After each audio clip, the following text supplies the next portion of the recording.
अस्सलाम वालेकुम नाज़रीन, मैं साइमा कमल और आप देख रहे हैं चीखुट्टा कराची।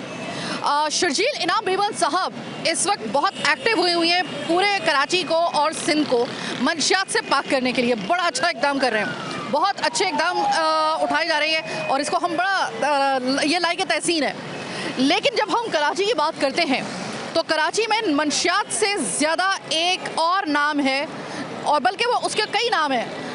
अगर उसका जिक्र कराची के जिक्र से हटा दिया जाए तो ऐसा मुमकिन हो ही नहीं सकता है। अब अनफॉर्चुनेटली ये तासुर बन गया है पूरे पाकिस्तान में। बात यह है कि अगर आप कराची का जिक्र करते हैं तो गुटके और मावे का जिक्र ना हो, ऐसा हो ही नहीं सकता।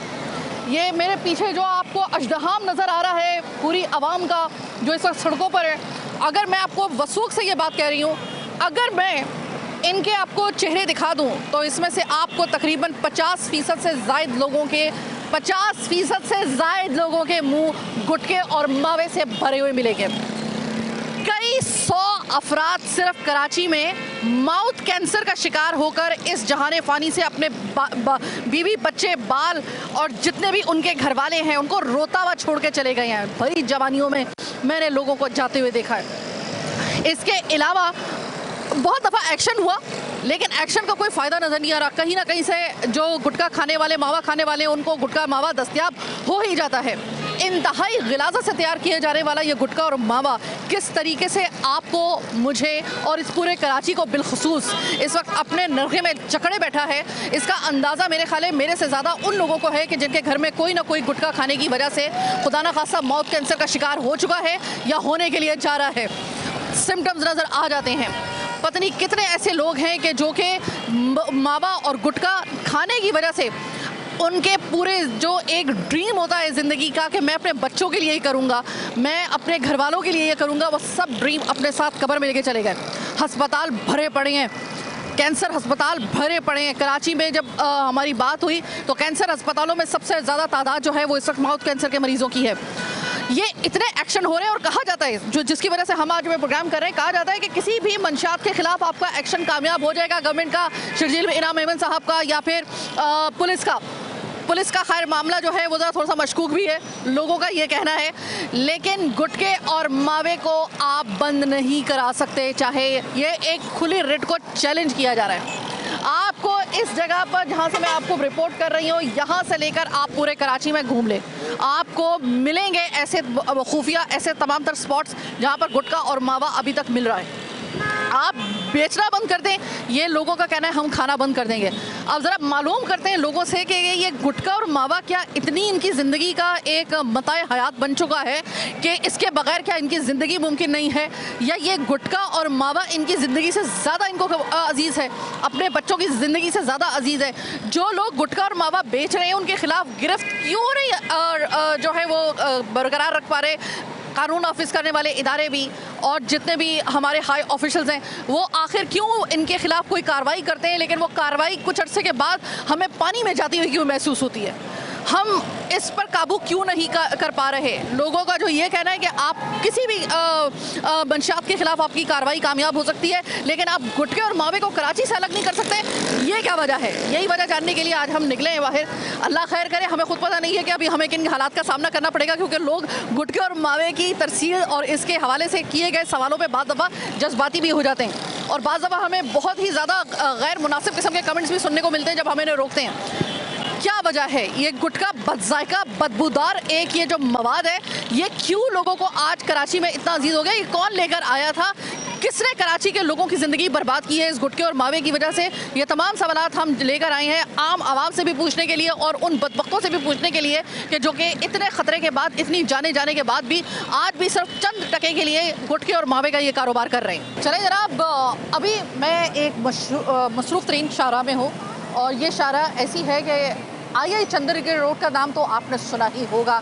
ये मैं उन लोगों से कह रही हूँ जो कराची से बाहर रहते हैं, कराची वाले तो सब जानते हैं आई चंद्रगिरी रोड। इस जगह पे मुझे याद है कि यहाँ पर आज से तकरीबन लगभग कोई 10 साल पहले बहुत ज़्यादा यहाँ पर गुटके की तरसील होती थी, और हर केबन के ऊपर गुटखा जो था वो मिल रहा होता था। अभी इधर चेक करते हैं कि ये इतने एक्शन के बाद, इतने ज़्यादा जो इसके ऊपर स्ट्रिक्ट एक्शन लिया गया है कि गुटखा मिल रहा है या खुलेआम उस तरीके से या नहीं मिल रहा। अस्सलाम वालेकुम भाई। वालेकुम सलाम। ये मुझे बताइएगा सर कि क्या अभी हम इसमें जिस शाहरा के ऊपर है इसको कहा जाता है आई चंद्रिका रोड और इसके साथ ही सदर वगैरह के इलाके भी मुनहका है, तो ये मुझे बताइएगा कि क्या आपके इल्म में है कि गुटखा वगैरह भी उस आज़ादाना तरीके से मिल रहा है या नहीं? यहाँ तो गुटखा कोई नहीं मिल रहा है, नहीं यहाँ नहीं मिलता। अच्छा, वैसे गुटखे के बारे में अगर आपसे मैं मालूम करूँ, आप क्या समझते हैं गुटखा कैसी आदत है? गुटखा बस कभी खाया तो नहीं है, इसके बारे में मालूम नहीं है। पान खाते हैं कभी कभी। पान के एक तरफ, लेकिन अगर गुटखा, अगर मैं आपसे गुटखे और मावे का पूछूं आपसे, आपके साथ काम करने वाले ऐसा तो हो नहीं सकता कि सारे के सारे ऐसे हों कि जो गुटखा मावा ना खाते हो, खाते हैं ना? आपको उसकी स्मेल, उसका जो एक उसका वो जो होता है ना, उसका जो अरोमा होता है या फिर उसकी फील होती है, कैसी लगती है जब कोई खा रहा होता है? अजीब सी फील होती है, बिल्कुल स्मेल होती है, यानी ऐसा समझ लें जैसे कोई सड़ी हुई चीज़ होती है। बिल्कुल स्मेल होती है बहुत ज़्यादा उसकी, गंदी, और नागवार गुजरती है बंदे को जी। और जो अगर आप उस बंदा जो खा रहा होता है उसके अकीदत अगर आप गुटके और मावे से देखें तो कैसे महसूस करते हैं? आपको लगता है कि वो उसके बगैर जिंदा रह सकता है? नहीं, होता नहीं है ऐसा, बिल्कुल ऐसा होता है ना? सर क्या कहेंगे, गुटका और मावा कैसी आदत होती है? बा वही जो ये बता रहे हैं वही है, बस बाकी ये कि लोग बाग इसके बगैर रहते नहीं। खाएंगे ज़रूर, कुछ खाना चाहिए सर या नहीं? खाना तो नहीं चाहिए, वैसे रोटी को ये समझ लो रोटी छोड़ देते हैं, गुटखा चाहिए। गुटका चलता है, इधर भी देख लेते हैं। अस्सलाम वालेकुम। ये बताइए गुटके और मावे को, वैसे यहाँ पे सुना है नहीं बिक रहा है, लेकिन मैं वैसे ही आपसे पूछती हूँ, आपके साथ काम करने वाले बहुत सारे लोग गुटका और मावा खाते होंगे। इट माइट भी पॉसिबल कि शायद कभी आपने भी ट्राई किया हो। गुटका और मावा कैसी फील आती है उसकी? मतलब मैंने सुना है कि लोग रोटी छोड़ देते हैं, खाना छोड़ देते हैं गुटके के पीछे, तो आपको कैसा लगता है गुटके का? वैसे जो उसका कलर होता है, उसका टेक्सचर होता है, उसकी जो बदबू होती है, कैसी लगती है आपको? नहीं, मतलब जाहिर सी बात है, गुटखा तो बिल्कुल ही एक अजीब, मतलब ख़राब सी चीज़ है। जैसे अब कभी कभार खाना होता है तो पान ले लेते हैं हम, लेकिन बहुत ज़्यादा ये हो गया, इससे कैंसर भी हो रहा है लोगों को, लेकिन फिर भी वो छोड़ नहीं रहे पूरा पूरा दिन। यानी खाना उनको नहीं तो गुटखा दे दो, वो वाला हिसाब है। और ये बताइएगा कि गुटके के खिलाफ बहुत दफ़ा एक्शन भी हुआ है। पहले खुल्लम खुल्ला गुटखा मिला करता था, अब छुपे छुपे लेकिन बारह मिल रहा है, कहीं ना कहीं तो मिल रहा है ना, जो लोग खरीद रहे हैं अभी भी। तो मुझे ये बताइएगा कि आपको लगता है कि गुटके के ऊपर कोई भी एक्शन कराची में एटलीस्ट इस हदूद में कारगर साबित नहीं हो रहा? हाँ, मतलब इतना कारगर नहीं हो रहा कि मतलब ये एक चीज़ हो गई, खा रहे हैं लोग, छुप छुप के खा रहे हैं, लेकिन ये कि उतना कारगर नहीं हो रहा। ये क्या कहना चाहेंगे वो लोग जो गुटखा खा रहे हैं, आदत बनाए बैठे हैं, खाना खाएं या ना खाएं, गुटखा उनके लिए ज़िंदगी मौत का मसला है? क्या कहेंगे, माउथ कैंसर सबसे बड़ी वजह वो गुटखा और मावा ही बने हुए हैं, क्या कहना चाहेंगे उन लोगों से आप? तो उनसे यही कहना चाहूँगा कि मतलब गुटखा खाना बंद करें, क्योंकि इससे तो मतलब सीधी सीधी मौत है। तो मतलब मौत को खुद ही आप मतलब गले लगा रहे हो, वो वाली बात है। तो अपनी मतलब जिंदगी सेहत का ख्याल रखेंगे तो घर वालों का ख्याल रखेंगे, जब खुद सेहतमंद नहीं होंगे तो घर वालों का क्या ख्याल रखेंगे? तो ये ठीक है। अस्सलाम वालेकुम सर। सर मैंने सुना है कि ये इधर गुटखा और मावा जो है वो बच्चे से बच्चा और बड़े से बड़ा कोई किसी का मुंह जो है वो गुटके और मावे के बगैर नज़र नहीं आ रहा, ये बात दुरुस्त है? ये तो दुरुस्त है, लेकिन इसको जब बिकवा गवर्नमेंट रहेगी तो बंद कौन कराएगा? वो शर्जील मेमन साहब जो हैं वो बड़े एक्टिव हुई हैं। मेमन साहब काले जूते वालों से बड़े थोड़ी हैं। हाँ, ठीक है। तो आपको नहीं लगता कि इसके खिलाफ अगर कोई भी कार्रवाई की जाएगी तो वो कारगर साबित होगी? इसके खिलाफ कार्रवाई जब तक गवर्नमेंट नहीं करेगी, जब गवर्नमेंट ही बच्चे लेके चलवा रही है तो कार्रवाई कौन करेगा? ये बताइए कि इतनी आसानी से गुटखा और मावा मिल रहा है, जबकि मैंने तो सुना था इसकी पर बंदिश है, ये फिर भी मिल रहा है? भाई अब ये कि पैसे की चीज़ 2 पैसे में मिल रही है, जो 30 रुपये की मिलती थी वो 130 रुपये का मिल रहा है। लेकिन मिल रहा है? मिल रहा है, क्योंकि बच्चे ज़्यादा हो गए, जो बच्चे दे रहे हैं वो बेच रहे हैं। मैं अभी आप यहाँ से मैं देख रही थी इनसे बात करते हुए, आप यकीन करें कि कोई 5 से 6 लोग मेरे सामने खड़े हैं इस वक्त, जिनमें से तकरीबन जो है वो 5 लोगों के मुंह में गुटखा है या मावा है। ऐसा किसी का मुंह नज़र ही नहीं आ रहा है मुझे अभी तक जो गुटके और मावे के बगैर चल रहा हो। अगर आपको कुछ नहीं मिल रहा है तो ये जो छालियाँ वगैरह होती है ये जो है इसका इस्तेमाल किया जा रहा है, लेकिन इसके भी जो है ना इसका भी जो कस्टमर है वो इतना आपको अब कराची में नज़र नहीं आएगा जितना आपको गुटके और मावे का नज़र आएगा। तो ये एक बड़ी अलार्मिंग एक चीज़ है। अस्सलाम वालेकुम भाई, ये मुझे बताइएगा कि गुटके और मावे के बारे में क्या कहना चाहेंगे आप? कैसी है ये लत कैसी है? गंदी चीज़ है, नहीं खानी चाहिए ये तो आपके मुँह में क्या है? मैं तो गुटखा मावा थोड़ी खाता हूँ, छालिया वगैरह। छालिया वगैरह? छालिया पहला स्टेप होती है गुटके और मावे की तरफ जाने वाला। नहीं देखो, वो एक अपना अपना मतलब ये जो होता है ना, अब हम ये स्वीट सुपारी होती है, मतलब कभी खा ली कभी नहीं खाई, लेकिन गुटखा मावा तो एक जहर है ना, कैंसर है वो तो। और हमारी जो ये आवाम है जैसे कि ये यंगस्टर हैं, ये इनको लगी इस चीज़ की लत रही है, या तो स्मोकिंग कर रहे हैं या तो गुटखा मावा। अब हम तो मतलब एज वाले हो गए, कभी खा ली छा लिया सुपारी, ऐसा मतलब फ्रेशनर के लिए। ठीक है, ऐसा माउथ फ्रेशनर आप छालिया का इस्तेमाल करते हैं, लेकिन उसमें भी एहतियात करें क्योंकि मीठी हो या सादी छालिया हो, छालिया पहला स्टेप कहलाई जाती है गुटखे और मावे की तरफ जाने वाली। अस्सलाम वालेकुम भाई, आप गुटखे और मावे के बारे में क्या कहेंगे? बहुत गंदी चीज़ है ये। हमारे मुंह में क्या है? मेरे मुंह में बबल है। अच्छा, बबल है। और आप क्या कहेंगे भाई, गुटखे और मावे के बारे में क्या कहेंगे? खाते ना, हमें पता। अच्छा, बस ये पता तो होगा, जाहिर कैसी लत है। खाते ना पता। ये जो कह रहे हो ना, ये नहीं खाते होगे तो वो कुछ अंदाज़ा हो रहा है कि नहीं खाते होगे, लेकिन जो कह रहे हो ना कि नहीं पता, इस पे मुझे डाउट है।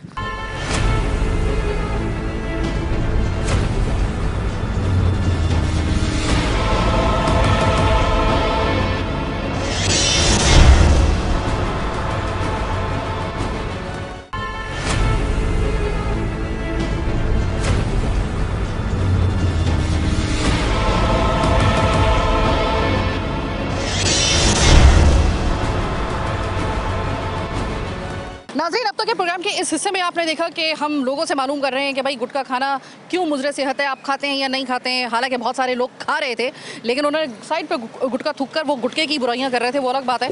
लेकिन ये कि अगर आप कराची में, ये मेरा दावा है कि आप 70% लोगों के मुँह के अंदर इस वक्त भी गुटखा ही देखेंगे। अगर आप रेशो के हवाले से बात करें, ये गुटखा जो इस वक्त मेरे हाथ में है, ये मेरे हाथ में कैसे आया?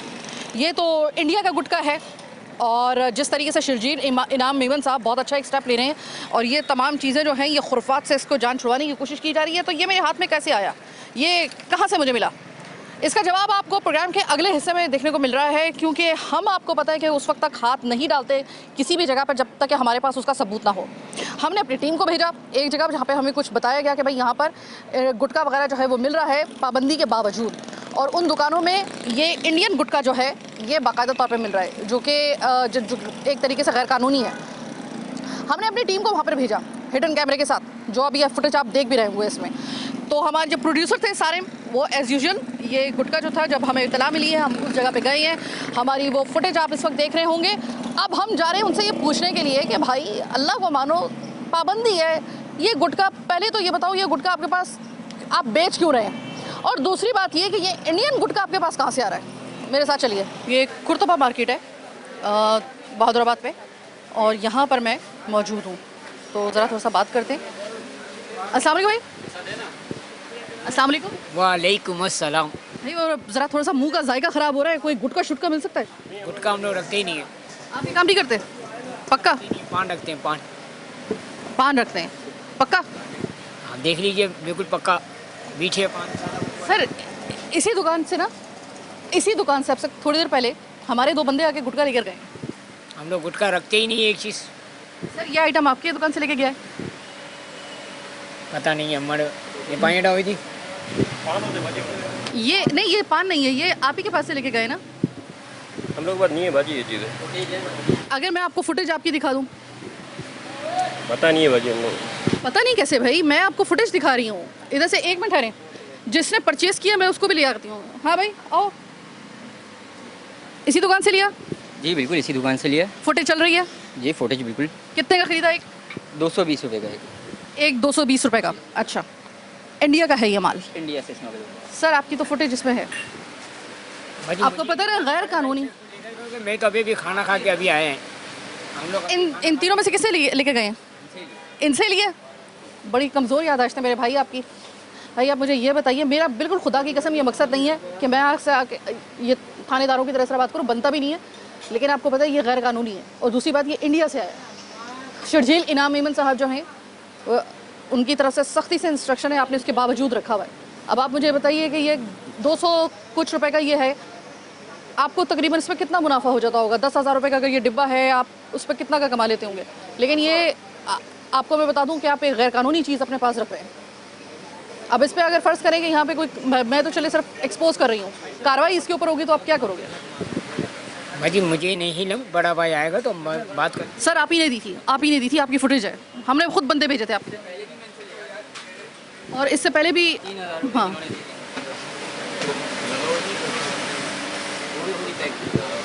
आपने बोला 200 रुपये ये लगभग जो है ये RMD है और लगभग अगर मैं अगर मैं करेक्ट इसके फिगर्स बता रही हूँ तो इसका एक डिब्बा जो है वो 10,000 रुपये का है, ठीक है। और अब इससे भी ऊपर हो गया है। ये इंडिया से आता है और यहाँ पर किस तरीके से लाया जाता है ये मुझे बताने की ज़रूरत नहीं है। तो शर्जील इनाम मेमन साहब ज़रा एक नज़र इस साइड पर भी कि अगर आप कार्रवाई कर रहे हैं ना तो फिर मुकम्मल तौर पे आप कार्रवाई करें, ज़रा थोड़ा सा मॉनिटर करें, हम आपकी सिर्फ मदद कर रहे हैं। बहादुराबाद पे ही ये एक और दुकान, बल्कि 2 दुकानें बिल्कुल साथ साथ में हैं। यहाँ पर ही हमने रैकी करके अपने ही लोगों को यहाँ पे भेजा और उनको ये प्रिटेंड करना था कि वो कस्टमर हैं पान पराग और ये जो इंडिया से आने वाला गुटखा है जो गैर कानूनी तौर पर अगर बेचा जा रहा है। तो यकीन मानिए कि अफसोस इस बात पे हुआ कि बग़ैर किसी दिक्कत के यहाँ पर ना सिर्फ उनको ये गुटखा फराहम किया गया बल्कि ये श्योरिटी दी गई कि अगर आपको मज़ीद चाहिए हो तो किसी और जगह पे ना जाइएगा, मिलते जुलते नामों से धोखा मत खाइएगा, इधर ही आइएगा। मतलब इतनी तो ये आसानी के साथ इसकी तरसील जारी है। तो ज़रा मालूम करते हैं कि उनको इस बात के ऊपर इस चीज़ का इदराक है कि वो एक गैर कानूनी काम कर रहे हैं या नहीं कर रहे हैं। ज़रा कम से कम एक शर्मिंदगी होती है वो इनको है या नहीं है। अस्सलाम वालेकुम भाई, वो कुछ मूड बन रहा है, कुछ वो पान पराग वगैरह आपके पास होगा? पान पान पराग आपके पास नहीं है तो ये क्या है सर? ये आप ही की दुकान से तो ख़रीदा है? कैसी बातें कह रहे हैं सर? आपकी फुटेज मेरे पास है, आपकी फुटेज हमारे पास है। थोड़ी देर पहले मेरे ही बंदे आए थे ये ख़रीदने के लिए और आप ही से ख़रीद के लेके गए हैं। मतलब आप कुली तौर पे इस चीज़ से इनकार कर रहे हैं कि आपके पास ये नहीं है? एक मिनट, मैं वो बंदा ही रहती हूँ। आइए ज़रा प्रोड्यूसर साहब, पान पराग इधर से ख़रीदा है आपने? जी बिल्कुल यहीं से ख़रीदा है। मेरे से ख़रीदा है? इन्हीं की दुकान से ख़रीदा है। मेरे पास फोटेजेस मौजूद हैं इनकी सारी, ठीक है। पान पराग जो कि 100 रुपये की एक दे रहे हैं। इंडिया से आया हुआ ये गुटखा है, इंडिया से स्मगल होकर आता है, जो कि यहाँ पे सख्त तरीन बैंड है पाकिस्तान में ना। एक ये शॉप है, एक जो हमने पहले कवर की है वो शॉप है और एक इनके बराबर वाली शॉप है। खुलेआम चला रहे हैं, इनको किसी का डर व खौफ नहीं है। और अभी ये सफ़ेद झूठ मुँह के ऊपर बोल रहे हैं। फोटेजेस आवाम देख रही होगी TV स्क्रीन के ऊपर कि किसका है किसका नहीं। बिल्कुल ऐसे ही है भाई। आपको पता है ये गैर कानूनी इसको रखना कितना बड़ा इस वक्त जुर्म है? पता है, हम नहीं रखते ये। सर अल्लाह का वास्ता है मुंह पे तो झूठ मत बोलिए। आपकी फुटेज मेरे पास है, हमने खुद बंदा भेजा है, हम खुद कैमरे लगा के वहाँ पे बैठे हुए थे। आपकी दुकान से अच्छा आपको पता ही नहीं आपकी दुकान पे ये बिक रहा है? सीरियसली आपको नहीं पता? आता कोई नहीं है भैया ना हमारे पास। फुटेज दिखा दें, फुटेज दिखा दें, फुटेज दिखा दें आपको अभी। दिखाइए ज़रा, इनको तसल्ली करवा दें। सर ये किसकी तस्वीर है? ये गालिबन ये सर ये आप ही है ना? अगर गलती पे सर ये आप ही जैसा बंदा नहीं लग रहा? आप ही है ना? गौर से देखिए, गौर से नहीं है। अभी आप आएंगे, ये दुकान है आपकी, ठीक है। ये अभी 2 मिनट 5 मिनट पहले मैं लेके गया हूँ। गालिबन आप ही हैं अभी। सर आप अपने आप को ही नहीं पहचान रहे? ये देखें, आप है ना ये? तो फिर ये कौन है? आपने देखा, आप अभी मैंने कर दी। आएगी इसकी तरफ, देखें पान पराग कितने की है, लेते हुए की, पैसे देते हुए की, तमाम तस्वीरें। इस चीज़ से मैं हम लोग कोई भी काम ना बगैर ऐसे एविडेंस के नहीं करते। सर अब आप मान लेंगे? अब आप क्या बोलेंगे? अब आप क्या बोलेंगे?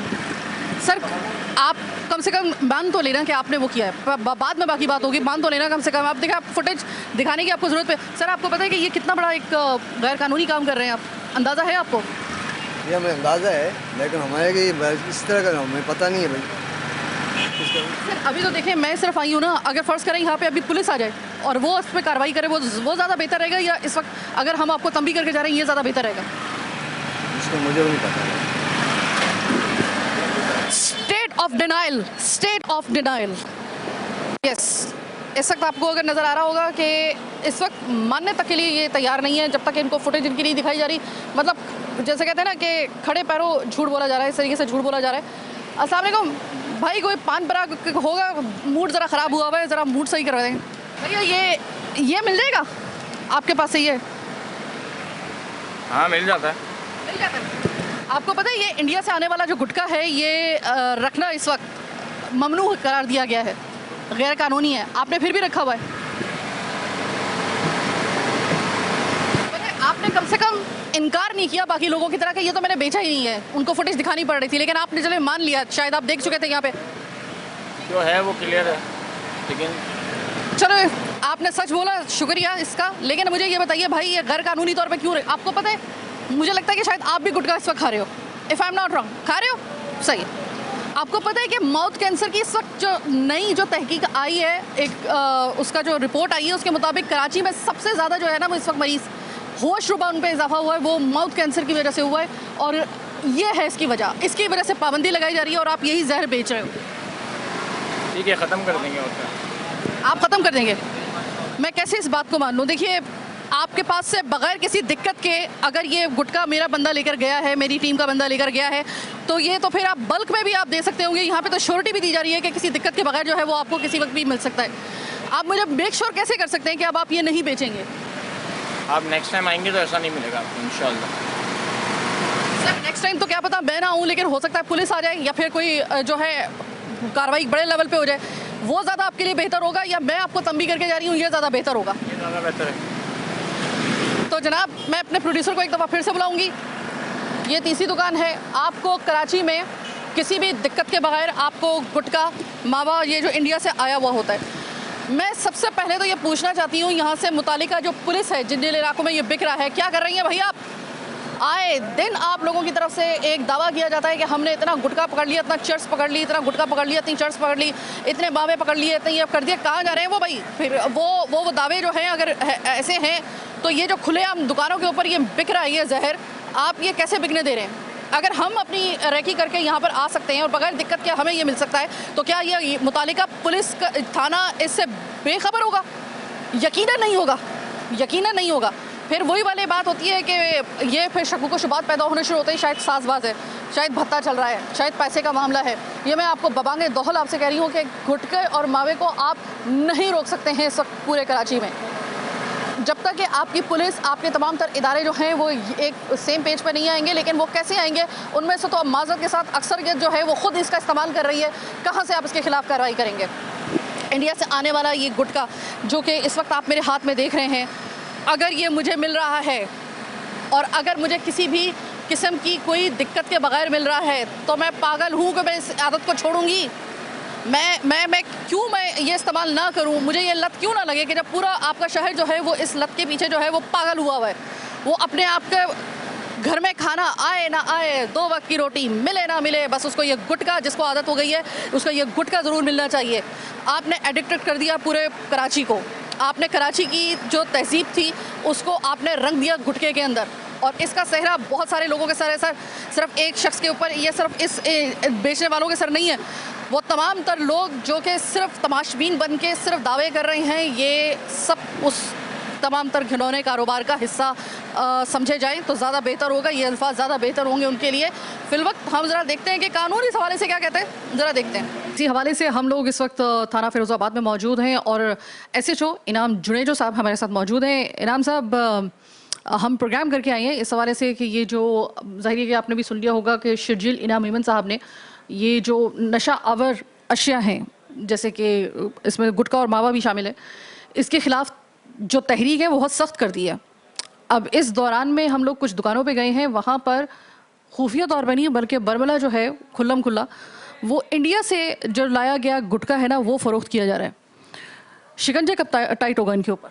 नहीं, बिल्कुल हमने इनके ऊपर पूरी कार्रवाई जारी रखी हुई है और कोई अगर चोरी छुपे बेचता है तो उसको बिल्कुल बर वक्त हम कार्रवाई करते हैं। ठीक है, तो इस वक्त मैं आपको बता रही हूँ कि कुर्तुबा मार्केट में एक दुकान हम उसको देख कर आए हैं, फिर उसको हम देख कर आए हैं 2 दुकानें बिल्कुल साथ साथ में हैं, वो है बहादुराबाद चुरंगी पे। वहाँ पर तो यानी ये तो हमारा एक प्रोग्राम है ना, तो उसमें वो मिल रहे हैं और वो कह रहे हैं कि भाई यहाँ पर अगर आपको अवेलेबिलिटी में कोई मसला है तो हमें बताएं, अगर बल्क में चाहिए तो भी हमें बताएं। तो ये इतना अगर खुल्लम खुल्ला अगर ये हो रहा है तो जाहिर है कि फिर बहुत सारी जो सवालात हैं वो पुलिस की जानिब उठते हैं। कैसे उनको जवाब देंगे? लोगों का ये कहना है, पता है, मैं जब लोगों के पास जाती हूँ ना, घुटके से मुंह भरा होता है उनका, और जब मैं उनको जाके करती हूँ कि ये कितना नुकसानदेह है, तो वो कहते हैं कि आप बेचना छोड़ दें, हम खरीदना छोड़ देंगे।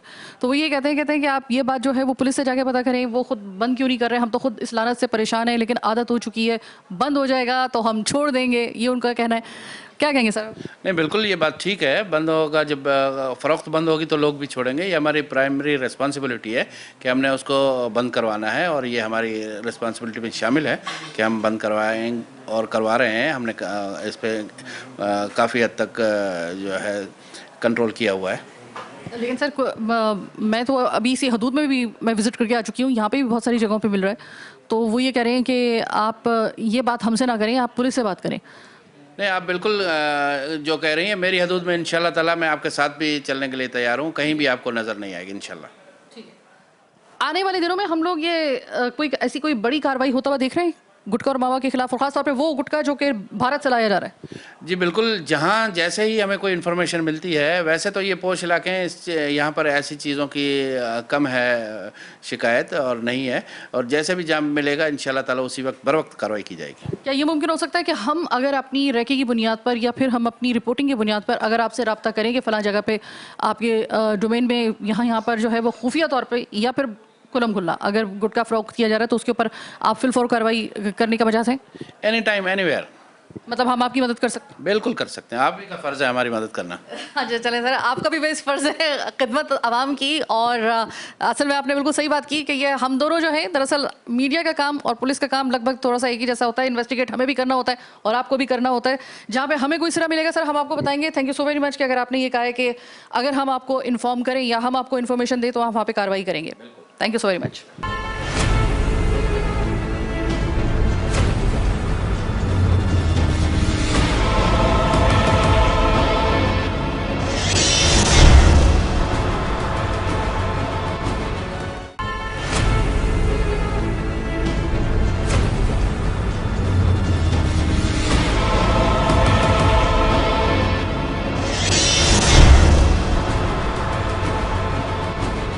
ब्रेक के बाद खुशामदीद जनाब। ये कानून की मोटी मोटी किताबें, इसमें ऐसे लोगों के लिए क्या सज़ा है जो गुटखा और मावा फ़रोख्त करते हैं, जो कारोबार करते हैं, ये जानते पूछते भी कि लोगों की ज़िंदगियां ख़त्म हो रही हैं और बाकायदा तौर पे माउथ कैंसर का शिकार होने वाले अफराद की तादाद ख़ुसूसन कराची में, बिलखुसूस कराची में बहुत ज़्यादा बढ़ रही है।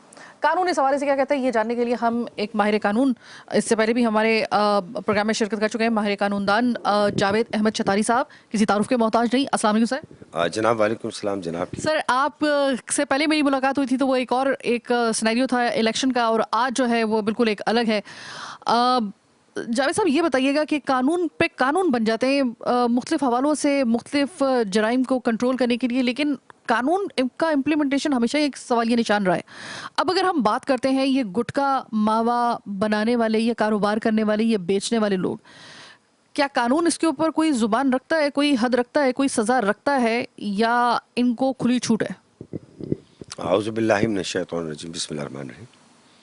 देखिए हमारे यहाँ कवानीन के हिसाब से अगर देखा जाए तो कवानीन तो पूरी दुनिया के देख लें और पाकिस्तान के देख लें, बड़े अच्छे बने हुए हैं और बड़े ज़बरदस्त बने हुए हैं, और अगर इन पर अमल दरामद हो तो हमारे यहाँ से क्राइम ख़त्म हो जाए। हमारे यहाँ जो क्राइम बढ़ता है, क्राइम की वजह होती है, तो सबसे बड़ी बात है कि पॉलिटिकल इन्फ्लुएंस है।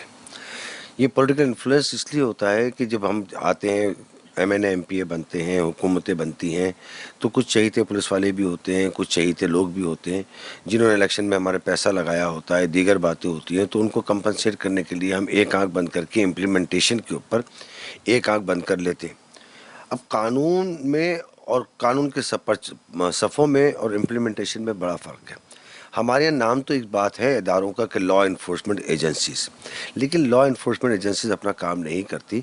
कभी जब वो अगर वो काम भी करना चाहती हैं तो मुख्तलिफ सियासी लोग, मुख्तलिफ सियासी इदारे वो उनको रोक देते हैं, और फिर वो कहते हैं, फिर जब सख्ती लेकर आते हैं और मामला देखते हैं तो इस सख्ती से क्या होता है कि रिश्वत का रेट बढ़ जाता है और मामला चलते रहते हैं। कि अगर पहले कोई 100 रुपये में काम चल रहा होता है और फिर जब सख्ती हो जाए तो वो 100 का रेट 500 में चला जाता है, और उसके हिसाब से काम फिर भी चलता रहता है। पहले ज़्यादा लोग कर रहे होते, फिर वो कम लोग करने लगते हैं। हमारे यहाँ पाकिस्तान में तो एक बात यूँ कहते हैं ना कि लेके रिश्वत फंस गया है, दे के रिश्वत छूट जा। हमारे जब रिश्वत लेने वाला फंस रहा है और फिर दे के भी छूट रहा है तो फिर कानून की इम्प्लीमेंटेशन पाकिस्तान में एक सवालिया निशान है। ठीक है, जब साहब लोगों से बात हुई मेरी, अब उसमें बहुत सारे ऐसे भी लोग थे कि जो कि गुटखा खा रहे थे उस वक्त।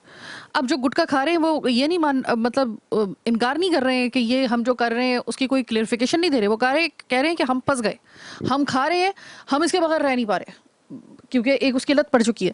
लेकिन वो इतने, उनको पता भी है कि वो कितना गलीज़ काम कर रहे हैं और क्या उनके मुंह के अंदर है, गुटखा के नाम के ऊपर वो जो गिलाजत का भरा हुआ मवाद है उनके मुंह में है, कि वो खुद भी फिजिबल नहीं है कैमरे के सामने आने के लिए। मैंने बड़ी कोशिश की लेकिन उन्होंने कैमरे पे आकर बात करने से इनकार कर दिया, यानी वो खुद इस चीज़ को मान रहे हैं। वो ये कह रहे हैं कि गुटखे को और मावे को आप कराची के अंदर तो ये भूल जाइए कि आप बंद करवा सकते हैं, कुछ भी आप कितने भी क्रैकडाउन कर लें, क्योंकि यहाँ पर सबसे बड़ा जो मसला वो ये होता है, ये उनके अल्फाज हैं, ये मेरे अल्फाज नहीं है, आप इसकी तस्दीक या तस्दीक आप इसकी कर सकते हैं कि वो ये कह रहे हैं कि जो पुलिस है वो बाकायदा तौर पे पहले तो क्रैकडाउन करती है दिखाने के लिए, और उसके बाद पसे पर्दा कुछ मामलात जो हैं वो तय होते हैं उनके और उसके दरमियान कि भाई हम तुम्हें छेड़ेंगे नहीं, लेकिन जब कोई अगर आएगा तो तुम लोगों ने फौरी तौर पर लपेट लेना है अपना, फिर उसके बाद हम जाने हमारा काम जाने, फिर वापस आ जाना, ये करना। तो इस तरह से वो चूँकि वो सरकोबी जो है वो मुस्तकिल बुनियाद पर नहीं कर पा रही, और बीच में कुछ इस तरह की साजबाज आई, ऐसा एलिगेशन उन्होंने खुद लगाया जो गुटखा खाने वाले। आप इस चीज़ को मानेंगे या आप इसको कहेंगे कि ये एक जस्ट एक एलिगेशन है? देखिए, नशा कोई भी हो उसको अंग्रेजी में एक लफ्ज़ कहते हैं एडिक्शन, जिसको हम कहते हैं आदी हो जाना। और अंग्रेजी की कहावत है निप इन द इविल बड, कि जब बुराई शुरू हो रही हो तो उसको पहले शुरू में ख़त्म कर दिया जाए। गुटखा और मावा जब बनना शुरू हुआ, लोगों ने खाना शुरू किया, ये शुरू होता है गुटखा और मावे की जो कहानी शुरू होती है ना, ये जब ईस्ट पाकिस्तान बना था और पान बंद हो गए थे तो पान की जगह गुटखा बनना शुरू हुआ। तो वो इस तरह था कि पान की जगह छालिया के अंदर तंबाकू, चूना और कत्था मिलाकर उसको भिगोकर और उसको दिया करते थे कि ताकि लोग जो पान खाते थे, जिनको आदत थी पान खाने की, वो उनको तस्कीन हो जाए, मतलब उनको पता चल जाए कि हम कुछ खा रहे हैं कत्था और चूने की मत में। लेकिन जब ये चलते रहे और नशे, जब वो एडिक्शन एक ऐसी चीज़ है कि नशा रोज़ बरोज़ नशे की मकदार बढ़ानी पड़ती है, हर महीने बाद 2 महीने बाद मकदार बढ़ती है, तो जो नशे का आदी आदमी होता है उसको तस्कीन होती है। अब उसमें क्या होता है, जब चूना के बाद क्या होता है, इसमें एक सिलसिला इस तरह होता है कि हम चूना खाते हैं ना, इसके अंदर तो चूना हमारे जिस्म, हमारे मुंह में जो एक झिल्ली होती है गाल पे हमारे, जो लुआब जारी करती है, वो झिल्ली गलना शुरू हो जाती है, वो ख़त्म होना शुरू हो जाती है। तो फिर वो जो खाने वाला होता है, गुटखा खाने वाला होता है या मावा खाने वाला होता है, वो कहता है और तेज़ होना चाहिए। तो ये बढ़ बढ़ के इस तरह हुआ कि फिर लोगों ने इसमें बैटरी का पानी डालना शुरू कर दिया, और इसको थोड़ा सा ग्रीसी करने के लिए ताकि लुआब ज़्यादा बने, तो इसमें जो मज़बा जानवर होता है उसका खून मिलाना शुरू कर दिया ताकि उसमें लाली भी आ जाए और दीगर चीज़ भी आ जाए और एक लज्जत आ जाए और इसमें लेस आ जाए। तो जब ये करते रहते हैं तो आदत पड़ जाती है। जब आदत पड़ जाती है तो देखिए, एक बात बताऊं मैं आपको, एक आदमी जो सिगरेट पीता है उससे सिगरेट नहीं छूटती, तो गुटखा मावे वाले से गुटखा मावा कैसे छूटेगा? पहली बात तो ये हमारे माशरे का एक तारीख तरीन और बदतरीन पहलू है। बात ये कि बात यहाँ तक पहुँची कैसे? बात ये है कि हम जब करते हैं, गुटखा मावा एक सस्ता नशा है जो एक गरीब आदमी में करता है। नाम इतना हसीन रख दिया उसका, मावा। मुझे एक तरह याद है अच्छी तरह, जो कोई 7-8-9 साल पहले की बात है, एक लड़का काम कर रहे थे हमारे यहाँ, मजदूर आए तो वो काम कर थक गया तो उसको कहता यार मावा तो दे। तो मैंने कहा ये मावा कैसे खा रहे हैं? हम तो मावा समझते हो जो शाही सुपारी आती थी, अब पहले 1 रुपये की, फिर 4 आने की, फिर 5 रुपये की, अब 10 रुपये की हो गई। तो वो क्या, शायद ये बात है, देखा तो कहता क्या था उसमें कि तंबाकू पिसा हुआ, छालिया पिसी हुई और ये करके, और फिर वो बैटरी के पानी का बुझा हुआ और रख के उसको खाने के बाद जब ये गाल पे रख लेते हैं यहाँ पर और उनको मज़ा आता है, बिल्कुल नस्वार की तरह, जैसे नस्वार करते थे, नस्वार रखी है तो वो रख ली, उसको खाते तो नहीं, चबाते तो नहीं है, उससे उनको एक मज़ा आने लगता है, सुरूर आने लगता है। तो जब सुरूर आने लगता है तो सुरूर की एक हद होती है, फिर उनको आदत पड़ जाती है। इसलिए और वो आदत यहाँ तक पड़ जाती है कि जब वो हमारे गाल की झिल्ली गलने लगती है तो हमें एक दिन ऐसा आता है कि जब ब्रश करते हैं दांतों का, तो जब दांत का ब्रश है ना गाल के यहाँ से निकल जाता है, तो फिर पता चलता है कि हमें तो कैंसर हो गया और हमें तो ये बात यहाँ तक पड़ गई। तो ये लोग जो ना काबिल रहम है, और जो गुटखा खा रहे हैं, और ये जो छोड़ने की बात है, इस पर जब हम इस गुटखे और मावे को बिकना बंद करेंगे, इसकी सेल परचेज बंद हो जाएगी, तो फिर हर आदमी सब्र कर लेता है। सवाल यही है कि सेल और परचेज इसकी बंद नहीं हो रही, और उसमें ये बताया जा रहा है कि भाई इसके अंदर शायद पुलिस भी इन्वॉल्व है। मैं बाहिस्सत मैं आपसे ये कानूनदान ये मालूम करना चाहती हूँ कि अगर किसी दिन ये पता चले कि वाकई में पुलिस रंगे हाथों पकड़ी जाती है और पुलिस जो है उसमें कॉर्पोरेट बाकायदा तौर पे उसके कुछ अहलकार जो है वो साबित हो जाते हैं, तो कानून उनके लिए क्या सज़ा मुकर्रर करता है? हाँ देखिए, आपने बताऊँ, आपने लफ्ज़ कहा ना कि शायद पुलिस इन्वॉल्व हुई थी, ये बात हंसी आने वाली थी। मैं आपको पुलिस का इंफ्रास्ट्रक्चर बताऊँ कि पुलिस जो है हमारे यहाँ पाकिस्तान के अंदर, वो एसपी और एसपी से ऊपर के ओहदों की तो है पुलिस, और जो नीचे के ओहदे हैं, डीएसपी हो गए, ये इंस्पेक्टर हो गए, सब इंस्पेक्टर हो गए, एएसआई हो गए, हेड कांस्टेबल और कांस्टेबल, ये इस पुलिस के मुलाजिम हैं, आवाम के मुलाजिम नहीं है। कोई भी जुर्म वो चल ही नहीं सकता जब तक एसपी लेवल से जुर्म वो शुरू ना हो, उसकी उस लेवल से उनको जुर्म करने की आज़ादी ना हो, चल ही नहीं सकता।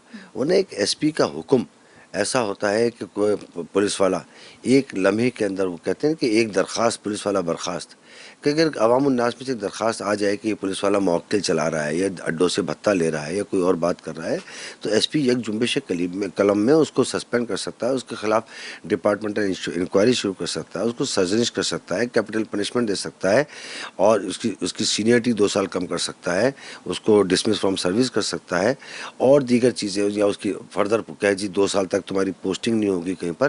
लेकिन इस तरह की सज़ाएँ जब सामने नहीं आ रही तो इसका मतलब ये है कि एसपी साहब हों या डीआईजी साहब हों या एआईजी साहब हों, आईजी साहब की मैं बात नहीं करता क्योंकि वो फेडरल गवर्नमेंट की तरफ से होते हैं, पूरा सूबा देख रहे होते हैं, तो इनकी इन्वॉल्वमेंट के बगैर जो ना कभी भी कोई चीज़ बिक नहीं सकती और ना कोई जुर्म हो सकता है। चौधरी साहब, मैंने तो बात रखी हुई थी कि पुलिस एहलकारों तक, आप तो एसपी तक बात ले गए कि यहाँ तक मतलब उनके हुक्म के बगैर ऐसा नहीं हो सकता। उनके यानी अगर आशीर्वाद देंगे है तो लेकिन उनके इल्म में ज़रूर है कि कौन कौन उनके मतलब थाने में ऐसा पुलिस एहलकार है कि जो ये कार्रवाइयाँ उसकी साजबाज के साथ हो रही हैं। मैं आपको एक बात बताऊँ, देखिए हमारे यहाँ जो एसपी लेवल के लोग आते हैं, ये सीएसएस करके आते हैं, दीगर लोग होते हैं, उसमें कुछ रैंकर्स भी होते हैं, कुछ एएसपी से एसपी बनते हैं, डीआईजी बनते हैं और दीगर बात होती है। इल्म की बात है ना, यहाँ तक तो मैं मुत्तफिक नहीं हूँ। जिसको इल्म है और नहीं रुक रहा वो इन्वॉल्व है। कराची में ये आलम हो गया है कि एक जुर्म करता है, मौक्कल सबको आती है। मौक्कल आप समझते हैं जिसको हम कहते हैं भत्ता,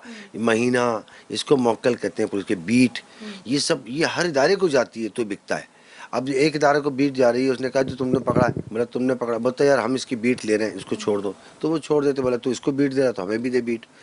तो इसलिए काम हो रहा है। जुर्म मैं समझता हूँ कहीं पर भी पूरी दुनिया के अंदर जुर्म जो है पुलिस की आशीर्वाद के बगैर हो नहीं सकता। यानी कि ये बात जो लोग कह रहे थे कि भाई पुलिस इसमें इन्वॉल्व है बाकायदा तौर पे, हम बाकायदा तौर पे ये बात बार बार ये कह रहे थे कि देखिए ये हमारे अल्फाज नहीं है, ये उनके, और इसी चीज़ का जवाब लेने के लिए हम एक माहिर कानूनदान के पास आए तो उन्होंने ये कहा है कि बग़ैर आशीर्वाद के और बग़ैर इस चीज़ के कि यहाँ पर ये एहलकार जो हैं वो ये काम कर रहे हैं, आप इसमें फिर किसी एक आधे एहलकार को नहीं, फिर आप टॉप टू बॉटम जो है वो इसको इन्वॉल्व ही समझें। वेल सर, मुझे ये बताइएगा कि अब बात ये है कि शर्जील इनाम मेमन साहब जो हैं वो बड़े एक्टिव नज़र आ रहे हैं, जो मंशियात और इसका जो ये कारोबार करने वाले, मकरू कारोबार करने वाले हैं, उनके खिलाफ बाकायदा तौर पे कहा जा रहा है कि भाई शिकंजा टाइट किया जा रहा है, सरकोबी की जा रही है मंशियात की। अब चूँकि ये भी मंशियात की ही, गुटखा और मावा एक अलग सही चैप्टर अलग सही, लेकिन आता ये उसी में, क्योंकि हम जैसे कहा कि एडिक्शन, जैसे कि मंशियात का इस्तेमाल करना एक एडिक्शन होती है, इस तरीके से तो ये भी एडिक्शन है।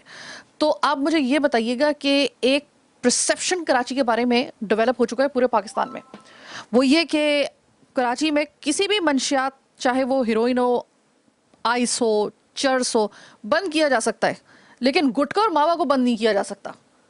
स्पेसिफिक रीज़न, कोई कानून इसके ऊपर कोई नज़र रखता है? देखिए कोई भी चीज़ बंद करने या ना करने की बात नहीं है। आप जो उसका ख़रीदार है ना, जो उसकी, जिसको हम कहते हैं एंड यूज़र, जब तक एंड यूज़र ख़त्म नहीं होगा कोई चीज़ बंद नहीं होगी।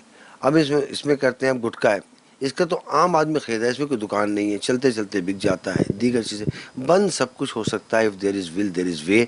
शर्जील इनाम मेमन साहब सीनियर मिनिस्टर हैं और हमेशा से लोग कहते हैं कि अल्लाह ने जिसको इज़्ज़त दी उसकी इज़्ज़त करो, लेकिन उनकी जो बात है कि हम बंद करने, तो बात यह है कि शर्जील इनाम मेमन साहब को पता है कि लियारी में कहाँ से सबसे बड़े डैन लियारी के अंदर है, कोयटा से मनशियात लियारी आती है, कोयटा से छालिया लियारी आती है, ये सब बातें सबको पता है कि हम सख्ती करेंगे। सख्ती मेरे तो आज तक, मैं आज मेरी 63 साल की उम्र हो गई, मैंने देखा है कि जब जब जिसने कानून सख्त करने की बातें की है वो कानून सख्त करने की बातें नहीं की, रिश्वत बढ़ाने का एक ज़रिया है ये, और इससे ज़्यादा कुछ नहीं है। अगर कानून, इसके ऊपर इम्प्लीमेंटेशन, जो भी इस कानून, अभी आपसे हमने पहला सवाल जो किया था, अगर इसका मिनिमम, इसका जो है वो अमल दरामद हो जाए, तो आपके ख्याल में एक्सट्रीम सज़ा, जो कि ऐसा होता है कि एक फ़र्ज़ करें कि एक दफ़ा पकड़ा गया एक शख्स ये मकरू कारोबार करते हुए, यानी कि गुटखा मावा बेचते हुए, वो कुछ अरसे के बाद दोबारा आता है, तो इसकी एक्सट्रीम, इसकी जो पनिशमेंट है कानून की मदद में, वो क्या हो?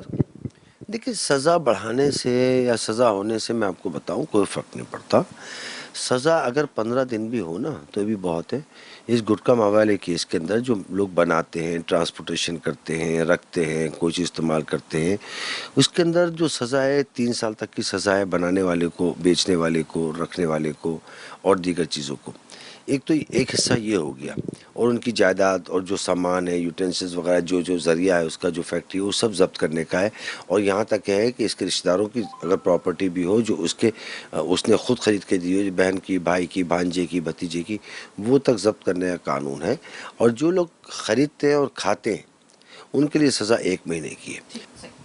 Thank you so very much Javed Ahmad Chhatari साहब। प्रोग्राम के आखिर में मैं आपको सिर्फ ये बता दूं कि जब हम ये प्रोग्राम करते हैं ना, आप यकीन मानिए कि हम हर नौयत के प्रोग्राम करते हैं। ये मैं आपको अपना पर्सनल एक्सपीरियंस बता रही हूँ कि यकीन मानिए कि जब हम ये प्रोग्राम करते हैं जो गुटखा और मावा के ख़िलाफ़, ये ज़रिए क्योंकि हमारा तीसरा प्रोग्राम है, इन 3 प्रोग्राम्स के ऊपर हम लोगों को जितना लोगों से सख्त सुनना पड़ता है, हम कोई गलत बात नहीं कर रहे, ये बात वो भी मानते हैं। लेकिन क्या कि जब हम लोग प्रोग्राम करते हैं, यकीन मानिए कि गुटखा और मावा का सिर्फ नाम लेने की देर होती है और ऐसा लगता है कि जैसे हमने किसी की पगड़ी पे हमला कर दिया हो, हमने किसी के नामूस के ऊपर हमला कर दिया हो। लोगों को इस कदर एडिक्शन हो चुकी है, इतनी जाने जाने के बावजूद, कि अभी तक लोग मानते हैं कि ये एक गलत अमल है, ये एक लाइफ हैज़र्ड है, लेकिन वो फिर भी इतने आदी हो चुके हैं कि वो खाना छोड़ देंगे। उनके घर में राशन आए या ना आए कोई फ़र्क नहीं पड़ता, गुटखा आना चाहिए, वो या मावा आना चाहिए, उनकी ज़िंदगी का ऐसा हिस्सा बन चुका है। सवाल ये पैदा होता है, इतनी दफ़ा क्रैकडाउन हुए, रत्ती भर उसका फ़ायदा नहीं हो रहा। हाँ, ये ज़रूर है कि जिस जगह पे पहले खुलेआम मिल रहा था, अब वहाँ पर जो है वो पर्दे के पीछे जो है वो आपको मिल जाएगा। फ़र्क सिर्फ इतना पड़ा है कि जो पहले 20 रुपए का एक पैकेट होता था, अब वो 50 रुपए का हो गया है, लेकिन उसको भी लोग जो है वो खातिर में नहीं लेके आ रहे। जिन्होंने खाना है वो खाएं। जो लोग खाने वाले हैं उनको अभी तक ये बात मालूम नहीं थी। मैं आपको आज के प्रोग्राम में बता दूं, जैसे कि जावेद अहमद छतारी साहब ने बताया कि 1 महीने की सज़ा तो सिर्फ खाने वाले के ऊपर है। जो आप खा रहे हैं, आपके ऊपर सज़ा लागू होती है, आप एक तरीके से मुजरिम हैं कानून की नज़र में। और जो बेचने वाला है ये उससे भी बड़ा मुजरिम है। क्या आप नहीं जानते कि, या पुलिस नहीं जानती कि पूरा लियारी भरा पड़ा है? आपको फिंगर टिप के ऊपर हम बता सकते हैं यहाँ पे बैठे बैठे, ये काम हमारा नहीं है, ये काम पुलिस का है, ये कानून नाफिज करने वाले इदारों का है। लिहाजा हम तो सिर्फ आपकी यही मदद कर सकते हैं कि भाई लियारी चले जाएं, आपको मिल जाएगा। जहाँ पे सबसे बड़ी इसकी खपत बन रही है आपको पता चल जाएगा। आप लियाकताबाद चले जाएँ, आपको मिल जाएगा। आपको बहुत सारे स्पॉट, आपको अगर आपका ये काम है तो आपको पता होना चाहिए। मसला ये आ रहा है कि इसके ऊपर कितना भी क्रैकडाउन हो जाए, इसके ऊपर ना जो इसका यूज़र है वो इस चीज़ को रियलाइज़ कर रहा है, और अगर रियलाइज़ कर रहा है तो फिर भी वो मौत को गले लगाने के लिए तैयार है। और जो बेचने वाला है उसको सिर्फ चंद टके अपने ज़्यादा अजीज़ हैं। और यकीन मानिए कि इतनी रेड होने के बावजूद भी हम नहीं देख रहे कि कराची के अंदर जो है गुटखे से और मावे से जान लोगों की छूट पा रही है। पूरे हॉस्पिटल्स, कैंसर हॉस्पिटल्स भरे पड़े हैं जो माउथ कैंसर के मरीज़ हैं। जैसे कि अभी छतारी साहब ने कहा था, बिल्कुल सही कहा। ये मैं खुद भी प्रोग्राम कर चुकी हूँ, इससे पहले जिस चैनल से मैं वाबस्ता थी तो बाकायदा तौर पे विज़िट करवाया गया था मुझे। बिल्कुल ये सही कह रहे हैं कि जो गुटखा और मावा खाने वाले होते हैं उस वक्त तक उनको अंदाज़ा नहीं होता। जब कभी ऐसा होता है कि अचानक वो जब ब्रश कर रहे होते हैं, ब्रश जो होता है ना वो आपके मुंह से निकल के गाल से आर पार जब हो जाता है, तब आपको पता चलता है कि आपका मुंह गल चुका है और आपको कैंसर, माउथ कैंसर हो चुका है। ये पता नहीं हमें कितनी और ऐसी जो है वो कसौटियों को पार करना पड़ेगा। लेकिन फिल वक्त अगर हम लुबे लुबाब निकालें, आज भी गुटखा मावा ना सिर्फ कराची में एग्जिस्ट कर रहा है, इसके पॉइंट्स भी पता है, लेकिन वो शिकंजा पता नहीं कौन सा दुनिया से आएगा, कौन से आसमान से आएगा जो टाइट होगा और इनके खिलाफ कार्रवाई होगी। फिल वक्त हम यहाँ पे मायूसी के साथ आपको बता रहे हैं कि गुटखा और मावा से फिल वक्त कराची की जान नहीं छूट सकती और ना छूट पा रही है। फिल वक्त आज का हमारा प्रोग्राम बस यहीं तक। मुझे मेरी टीम के साथ दीजिए इजाज़त। अल्लाह ने के बाद।